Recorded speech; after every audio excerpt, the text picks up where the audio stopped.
Amazing love stories में आप सभी का फिर से स्वागत। आज हम पेश करने जा रहे हैं एक बहुत ही बेहतरीन प्यार भरी लव स्टोरी। यदि आप हमारे नए दर्शक हैं तो कृपया अमेजिंग लव स्टोरी इस हमारे YouTube चैनल को सब्सक्राइब कीजिए, वीडियो को लाइक और शेयर कीजिए, साथ ही बेल आइकॉन प्रेस कीजिए ताकि हमारे बेहतरीन लव स्टोरीज के वीडियोस सबसे पहले आप तक पहुंचे। तो चलिए शुरू करते हैं आज की बेहतरीन लव स्टोरी को।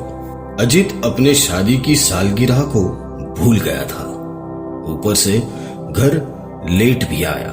फिर तो कहना ही क्या, बीवी के साथ में बहुत झगड़ा हो गया। गुस्सा ठंडा हो जाने पर अजीत ने अपनी पत्नी को मनाने की कोशिश भी की, लेकिन पत्नी तो पत्नी होती है, मर्जी चाहे माफ करे न चाहे तो ना करे। अजीत और आरती के शादी के कुछ सालों तक सब कुछ ठीक ठाक चल रहा था, लेकिन धीरे धीरे दोनों के मन में प्यार की जगह कड़वाहट ने ले ली और रोमांस की जगह झगड़े ने। अब तो एक दूसरे के प्रति सम्मान के बीच में उनका स्वाभिमान आने लगा। एक समय था जब दोनों को लगता था कि वे एक दूसरे के बिना नहीं जी पाएंगे, मगर आज वही दो प्रेमी एक ही छत के नीचे अजनबियों की तरह जिंदगी जी रहे हैं। आखिर कोई अपनी मैरिज एनिवर्सरी कैसे भूल सकता है? वो अब मुझे पहले जितना प्यार नहीं करता। सोफे पर बैठी आरती मन ही मन यही सोच रही थी। वो अपने पति से इतनी नाराज थी कि पिछले कुछ दिनों से उससे ठीक ठाक बात भी नहीं कर रही थी। तभी दरवाजे की घंटी बजी। उसने जाकर दरवाजा खोला। सामने बारिश में भीगा हुआ अजीत खड़ा था।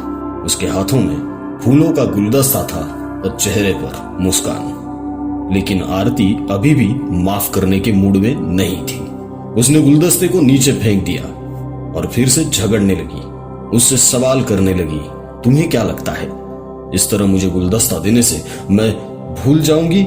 अगर सच में प्यार करते हो तो दिखाओ, इस तरह झूठ मूठ का नाटक मत करो। अजीत कुछ बोलता उससे पहले घर के अंदर से मोबाइल की घंटी बजने की आवाज सुनाई दी। आरती ने अंदर जाकर अपना फोन हाथ में लिया तो दूसरी तरफ किसी अनजान मर्द की आवाज सुनाई दी। हेलो, मैं गुड़गांव पुलिस स्टेशन से सब इंस्पेक्टर विजय सिंह राठौड़ बात कर रहा हूं। क्या ये अजीत शर्मा के घर का नंबर है? आरती ने कहा, जी हाँ, कोई प्रॉब्लम है? सामने से आवाज आई, मुझे खेद है लेकिन एक दुर्घटना हुई है जिसमें एक आदमी की मृत्यु हुई है।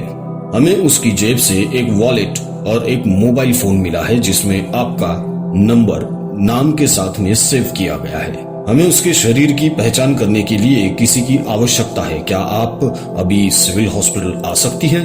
आरती का दिल बैठ गया। वो अचंभित थी, उसकी पैरों तली जमीन खिसक गई थी। उसने कहा, लेकिन मेरे पति तो यही है घर पर मेरे साथ।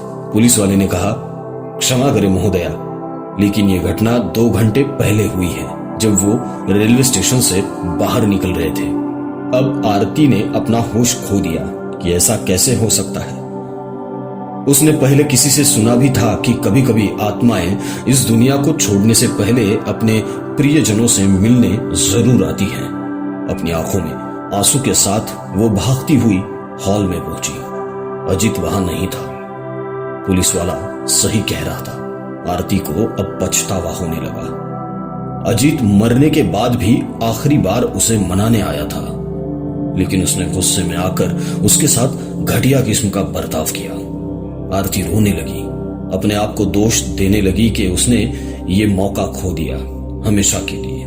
उसे उन दोनों की पुराने दिनों की घटनाएं याद आने लगी कि शादी से पहले उनकी जिंदगी कितनी रोमांटिक और हसीन थी। अजीत का थिएटर के अंदर सबके सामने शादी के लिए आरती को प्रपोज करना, आधी रात को उसके लिए अपने हाथों से चाय बनाना, बेसुरी ही सही लेकिन अपनी आवाज में आरती के लिए गाने गाना, ये सब कुछ उसकी आंखों के सामने से गुजर रहा था। आरती ने अपनी आंखें बंद कर ली और भगवान से प्रार्थना करने लगी कि हे भगवान, बस एक बार मिला दो मुझे मेरे अजीत से, ताकि मैं उसे बता सकूं कि मैं उससे कितना प्यार करती हूं। तभी अचानक बाथरूम से आहट सुनाई दी।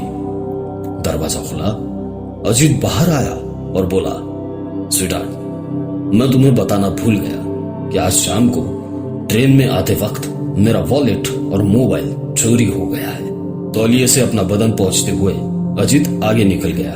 कुछ देर के लिए आरती कुछ भी समझ नहीं पाई। कुछ ही पल पहले जो कुछ भी हुआ उसकी कड़ियां जोड़ने की वो कोशिश करने लगी और उसे एहसास हुआ कि उसने जो भी महसूस किया था वो उसका आभास था। लेकिन खुशी की बात ये थी कि अजीत जिंदा था। आरती दौड़ते हुए अजीत के पास गई, उससे लिपट गई। उसे यकीन हो गया था कि पिछले कुछ पलों में उसने जो महसूस किया वो उसका वहम था। लेकिन आरती को अपने प्यार का एहसास दोबारा हो गया। रोते हुए वो अजीत से लिपट गई। अजीत से उसने माफी मांगी और वादा किया कि आगे से ऐसे नहीं रूठूंगी। दोस्तों, आपको ये लव स्टोरी कैसी लगी या आप हमें कमेंट बॉक्स में जरूर बताइएगा। ऐसी ही खूबसूरत और बेहतरीन लव स्टोरी लेकर मिलते हैं amazing love stories YouTube channel के अगले एपिसोड में।